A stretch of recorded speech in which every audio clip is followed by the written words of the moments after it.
जय हिंद। मैं हूं अरुण कुमार। बात करते हैं तारे के जीवन चक्र के बारे में, life cycle of the star.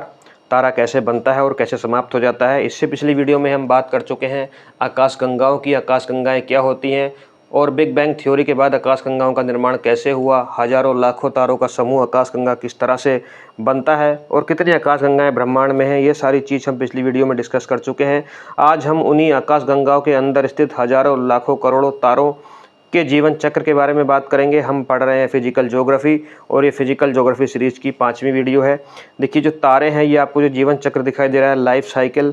तारे बेसिकली क्या होते हैं, तारे अलग अलग द्रव्यमान के होते हैं और तारे कैसे बनते हैं, यही हम चीज़ बात करेंगे। तो तारे के साइज जो होता है, द्रव्यमान जो होता है, उसका वजन जो होता है, वो बहुत अधिक चीज़ें डिसाइड करता है तारे के बारे में। तारा कितना चमकीला होगा, तारे से किस तरह का विकिरण होगा, यानी उसका कलर क्या होगा, तारे की लाइफ साइकिल कैसा होगा, तारा जो है वाइट ड्वार्फ में ख़त्म होगा कि ब्लैक होल में ख़त्म होगा, यानी काला वामन बनेगा कि ब्लैक होल बनेगा, ये सब चीज़ें डिसाइड करता है तारे का द्रव्यमान, कि तारे का साइज क्या है। तो तारे विभिन्न द्रव्यमान के होते हैं और द्रव्यमान ही तारे का जीवन चक्र निर्धारित करता है। विशाल द्रव्यमान के जो तारे होते हैं, जैसे कि यहाँ पे आप देख सकते हैं, विशाल द्रव्यमान का एक तारा है जिसके बारे में हम बात करेंगे।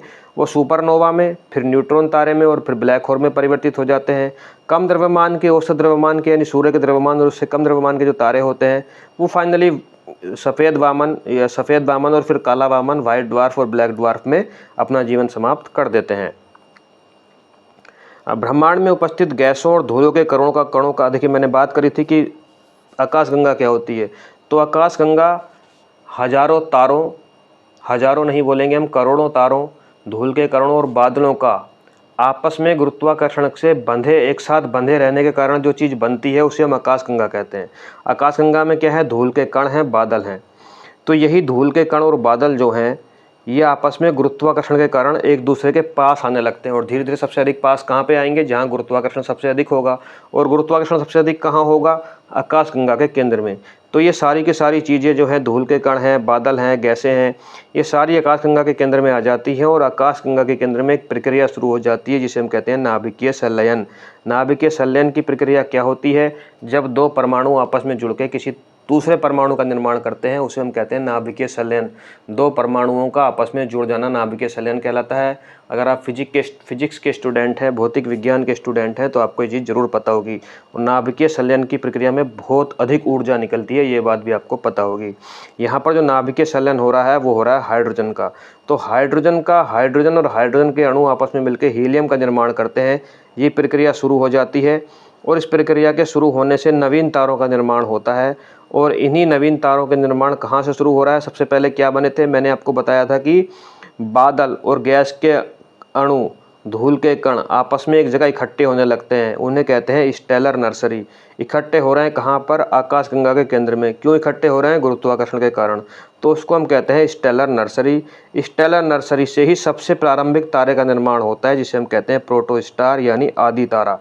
अब आदि तारा कैसे बनना है, आकाशगंगा में हाइड्रोजन धीरे धीरे एक जगह इकट्ठी होने लगी है। क्यों, ना गुरुत्वाकर्षण के कारण।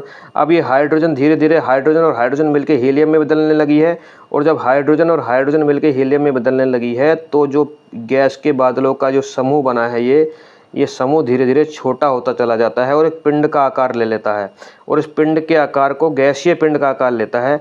और इस गैसीय पिंड के सिकुड़ने के कारण जिस चीज़ का जन्म होता है, उसे हम कहते हैं प्रारंभिक तारा, प्रोटोस्टार या आदि तारा।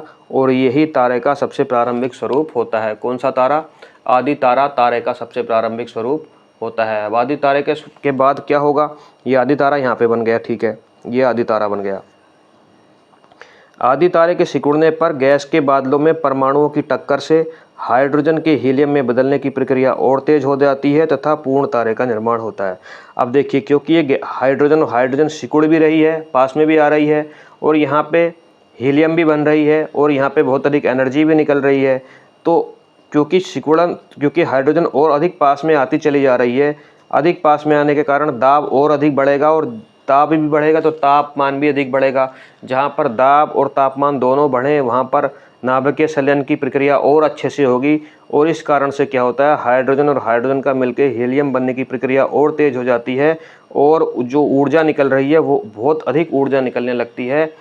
ऊर्जा का विकिरण बहुत अधिक होने लगता है और जिस चीज़ का निर्माण होता है उसे हम कहते हैं पूर्ण तारा यानी कंप्लीट स्टार। जैसे कि हमारा सूर्य एक पूर्ण तारा है जहाँ से बहुत अधिक ऊर्जा निकल रही है। ऊर्जा क्यों निकल रही है? ऊर्जा यहाँ से हाइड्रोजन प्लस एनर्जी यहाँ पे बहुत अधिक निकलती है। यही हमारे ऊर्जा का स्रोत है। सूर्य की ऊर्जा का स्रोत भी यही है, hydrogen plus hydrogen is equals to helium plus energy. तो जो पूर्ण तारा बनेगा उसका द्रव्यमान या तो सूर्य के द्रव्यमान के बराबर होगा या उससे कम होगा या उससे अधिक होगा। हमने सूर्य को एक मान लीजिए तारों का वेट करने का एक तराजू मान लिया है हमने, ऐसा समझ लीजिए आप। या तो सूर्य के तारा जो बना उसका द्रव्यमान सूर्य के बराबर और उससे कम है या उससे अधिक है। तो मान लीजिए ये वाला तारा जो बना है ये लो एंड मीडियम मास वाला तारा है जैसे कि सूर्य है, और नीचे जो तारा बना है इसका द्रव्यमान सूर्य के द्रव्यमान से अधिक है, हाई मास वाला तारा है जैसे कि सिरियस। दो तरह के तारों का निर्माण होता है, इन्हीं को हम कहते हैं पूर्ण तारा। अब पूर्ण तारा में हो क्या रहा है, हाइड्रोजन और हाइड्रोजन लगातार हीलियम में बदलती चली जा रही है। ऐसा तो है नहीं कभी हाइड्रोजन खत्म नहीं होगी, धीरे धीरे हाइड्रोजन कम होने लगती है, हीलियम अधिक होने लगती है। तारों के सेंटर में सबसे पहले कम होगी, तो क्यों? क्योंकि तारों के सेंटर में तापमान अधिक है, दाब भी अधिक है, तो वहाँ पर ये प्रक्रिया ज़्यादा तेजी से हो रही है, तो वहीं पर पहले समाप्त भी हो जाएगी। तारों के केंद्र में क्रोड में हीलियम की प्रधानता हो जाती है, ये हीलियम बन रही है लगातार, तथा नाभिकीय संलयन की प्रक्रिया रुक जाती है क्योंकि हाइड्रोजन समाप्त हो गई। तारा सिकुड़ने लगता है। जब ये बीच में सेंटर में हीलियम बन जाती है, टेम्परेचर कम हो जाता है, दाब कम हो जाता है, तो तारा धीरे धीरे सिकुड़ने लगता है। और जो बाहर वाली कवच है तारे की, जो बाहर वाला है वहाँ पर भी धीरे धीरे वहाँ पे भी हाइड्रोजन है लेकिन वो भी कम होती चली जा रही है, जिसके कारण क्या हो रहा है, हाइड्रोजन से हाइड्रोजन मिलकर हीलियम बनने की प्रक्रिया स्लो हो गई है। जब स्लो हो गई है तो विकिरण भी कम हो जाएगा क्योंकि एनर्जी इसी प्रक्रिया से ऊर्जा निकल रही है, तो ऊर्जा भी कम निकलेगी, तो हाइड्रोजन के हीलियम में बदलने से ऊर्जा विकिरण की तीव्रता घट जाती है। इसको मैं थोड़ा नीचे कर लेता हूँ, आई होप आपको दिखाई नहीं दिया होगा। हाँ, यहाँ से शुरू करते हैं हम। तारे के सेंटर में क्या हो रहा है, फिर से मैं बताऊंगा आपको। तारे के सेंटर में क्या हो रहा है, तारे के सेंटर में हीलियम बन गई है, हाइड्रोजन खत्म हो गई है, जिसके कारण वहाँ पे टेम्परेचर कम हो गया है, दाब कम हो गया है, तो तारा धीरे धीरे सिकुड़ने लगता है, नाभिकीय संलयन की प्रक्रिया रुक जाती है। ठीक है। आउटर में क्या हो रहा है, आउटर में ये हो रहा है कि हाइड्रोजन और हाइड्रोजन मिलकर हीलियम का निर्माण कर तो रहे हैं अभी भी, लेकिन जो है वहाँ पे हाइड्रोजन कम हो गई है, हीलियम अधिक हो गई है, जिसके कारण ऊर्जा का विकिरण कम हो जाता है, यानी रेडिएशन कम हो जाती है। और जब रेडिएशन कम हो जाती है तो तारे का रंग बदलकर हो जाता है लाल।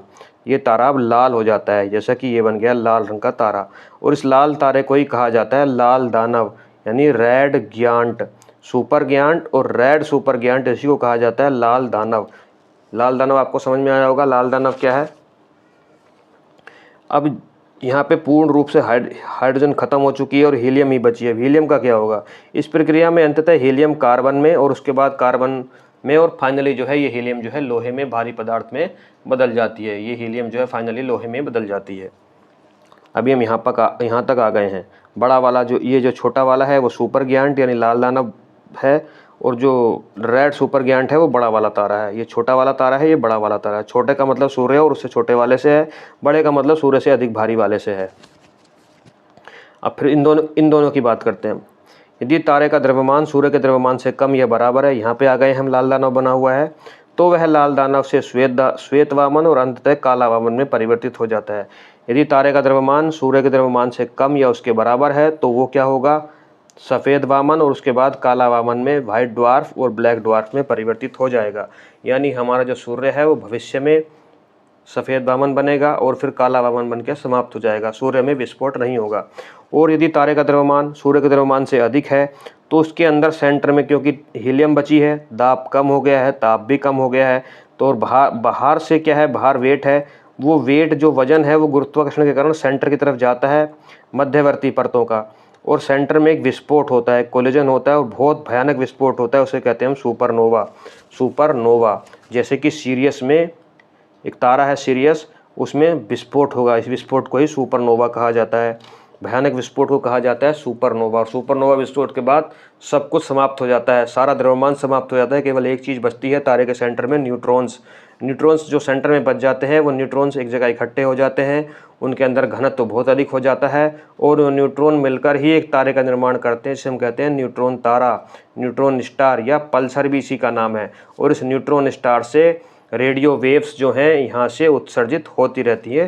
किससे? न्यूट्रॉन स्टार से। ये कब बना? सुपरनोवा विस्फोट के बाद। और सुपरनोवा विस्फोट किस में हुआ? लाल दानव तारे में, यदि उसका द्रव्यमान सूर्य के द्रव्यमान से अधिक था तो। और फाइनली जो न्यूट्रॉन स्टार है वो जो है ब्लैक होल में परिवर्तित हो जाता है। और ब्लैक होल में परिवर्तित होने के बाद, क्योंकि तारा यहाँ से बनना शुरू हुआ था, कहाँ से? स्टेलर नर्सरी से, क्या बन गया है? ब्लैक होल बन गया है या ब्लैक वामन बन गया है, ब्लैक ड्वार्फ। ये प्रक्रिया वहीं वापस लौट जाती है, यानी फिर से आकाशगंगा के केंद्र में कुछ नहीं बचा है, विस्फोट हो गया है। और फिर से ये प्रक्रिया में ये प्रक्रिया में जब विस्फोट होगा और ब्लैक ड्वार्फ बनेगा तो केवल हाइड्रोजन ही बचेगी, और हाइड्रोजन फिर से इकट्ठी होकर हीलियम में परिवर्तित होगी और बादल बनेंगे, धूल के कण बनेंगे विस्फोट के बाद। और फिर से ये प्रक्रिया यहाँ पे आ जाएगी, कहाँ पर? स्टेलर नर्सरी में। और फिर से ये प्रक्रिया शुरू होगी, तारे का निर्माण होगा। तारे के निर्माण के बाद वो या तो ब्लैक ड्वार्फ में और ब्लैक होल में परिवर्तित होगा और फिर समाप्त हो जाएगा। तो इस तरह से तारे का जीवन चक्र बनता और बिगड़ता रहता है, लेकिन ये प्रक्रिया कई खरबों अरबों सालों में ख़त्म होती है, एक दो दिन में ख़त्म होने वाली प्रक्रिया नहीं है। आपको चिंता करने की आवश्यकता बिल्कुल नहीं है कि हमारे रहते ही हमारा सूर्य जो है ब्लैक ड्वार्फ में बदल जाएगा। ये हमारे रहते और तुम्हारे रहते होने वाला नहीं है। हमारा सूर्य हमें अभी भी करोड़ों अरबों वर्षों तक एनर्जी ऐसे ही लगातार देता रहेगा। आई होप आपको ये वीडियो पसंद आई होगी। मिलते हैं ऐसी ही अगली क्लास में, तब तक अपना ध्यान रखें, खुश रहें, मुस्कुराते रहें। जय हिंद, जय भारत।